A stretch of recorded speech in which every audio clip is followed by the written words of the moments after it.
Hello student, আশা করছি প্রত্যেকে সুস্থ আছো। আজকে আমরা শুরু করব লর্ড ডালহৌসির সত্যবিলোপ নীতি।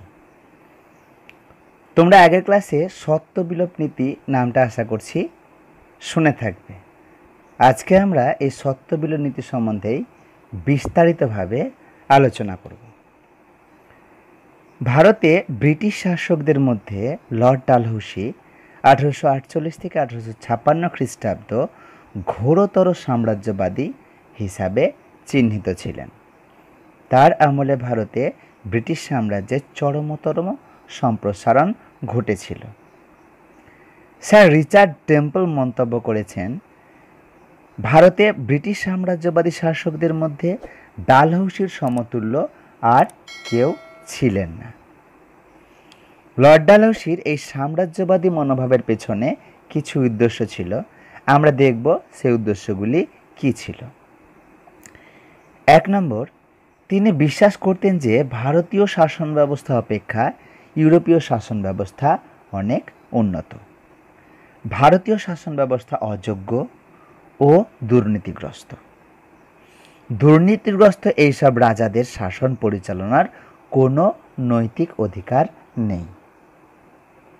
দ্বিতীয়ত, ডালহৌসি ও তার বন্ধুরা মনে করতেন যে তাদের ভারতীয় মিত্রগণ ইতিমধ্যেই তাদের ভারত বিজয়ের পথ সুগম করে দিয়েছেন।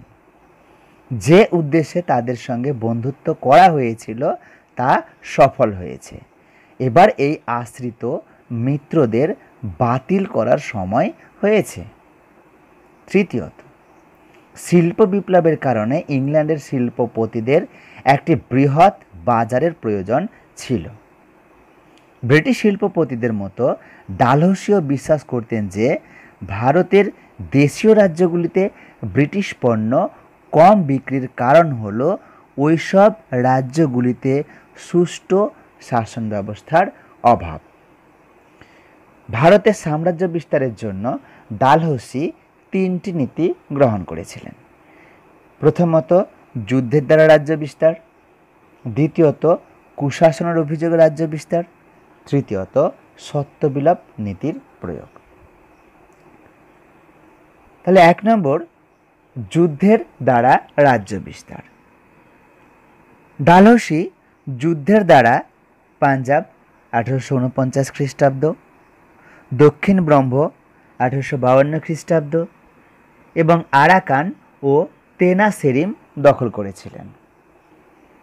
কুশাসনের অজুহাতে রাজ্য জয়। লর্ড ডালহৌসি 1856 খ্রিস্টাব্দে কুশাসনের অজুহাত দেখিয়ে অযোধ্যা রাজ্যটি দখল করে নিয়েছিলেন। বলা বাহুল্য, 1801 খ্রিস্টাব্দে অযোধ্যা লর্ড ওয়েলেসলি প্রবর্তিত অধীনতামূলক মিত্রতা চুক্তিতে স্বাক্ষর করেছিল। এর ফলে শাসন ব্যবস্থায় অযোধ্যার নবাবের কোনো ক্ষমতাই ছিল না। তিনি নামেই নবাব ছিলেন। সুতরাং অযোধ্যায় যদি কুশাসন হয়ে থাকে তার দায়িত্ব সম্পূর্ণ ইংরেজদেরই ছিল। তবুও লর্ড ডালহৌসি অজুহাত দেখিয়ে এই রাজ্যটি জোর করে দখল করেছিলেন।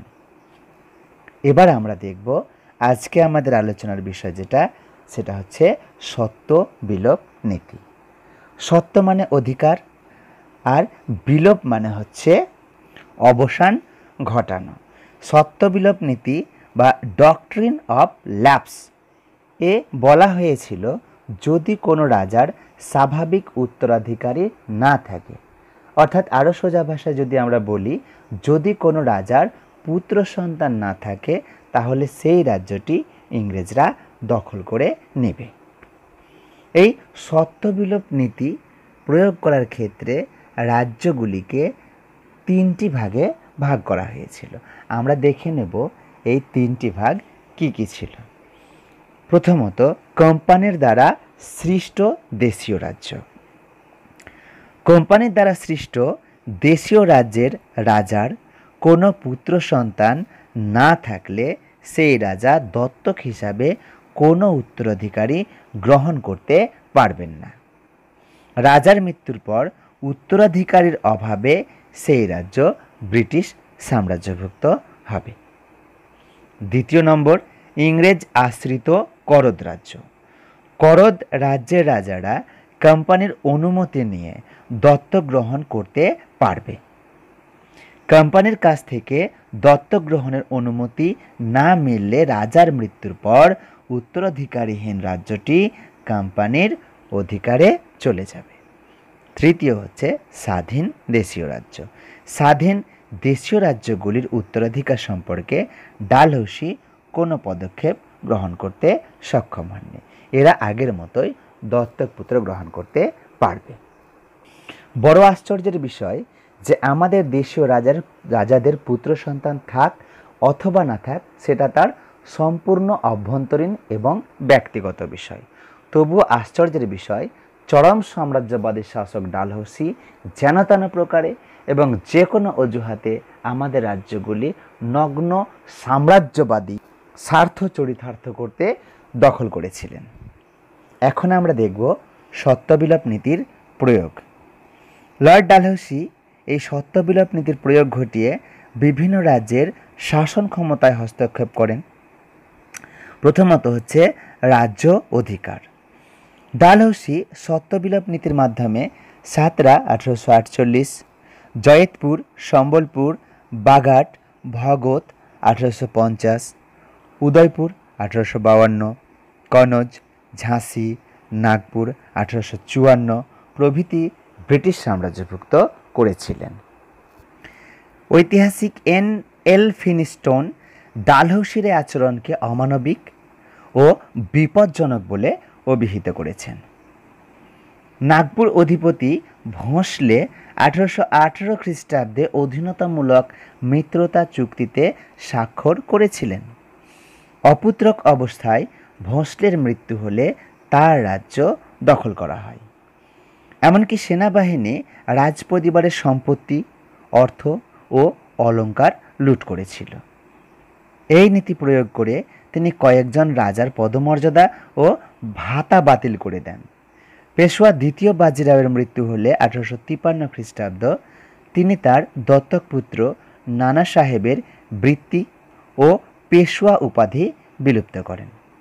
কর্ণাটক 1853 খ্রিস্টাব্দ, তাঞ্জোর 1855 খ্রিস্টাব্দের ক্ষেত্রেও তিনি অনুরূপ ব্যবস্থা গ্রহণ করেন। ডালহৌসি প্রণীত এই সত্যবিলোপ নীতি সমালোচনার ঊর্ধ্বে ছিল না। সমকালীন আমলাতন্ত্র ও পরবর্তীকালের ঐতিহাসিকরা এই নীতির কঠোর সমালোচনা করেছেন। ঐতিহাসিক রাসেল বলেন যে একটি দেশীয় রাজ্যের অবলুপ্তির অর্থ হল কফিনে একটি পেরেক পোঁতা। ঐতিহাসিক এল ফিনস্টোন এর মতে একটি রাজ্য ও প্রজা বৃদ্ধির অর্থ হল ভারতে আমাদের পতন ত্বরান্বিত হওয়া।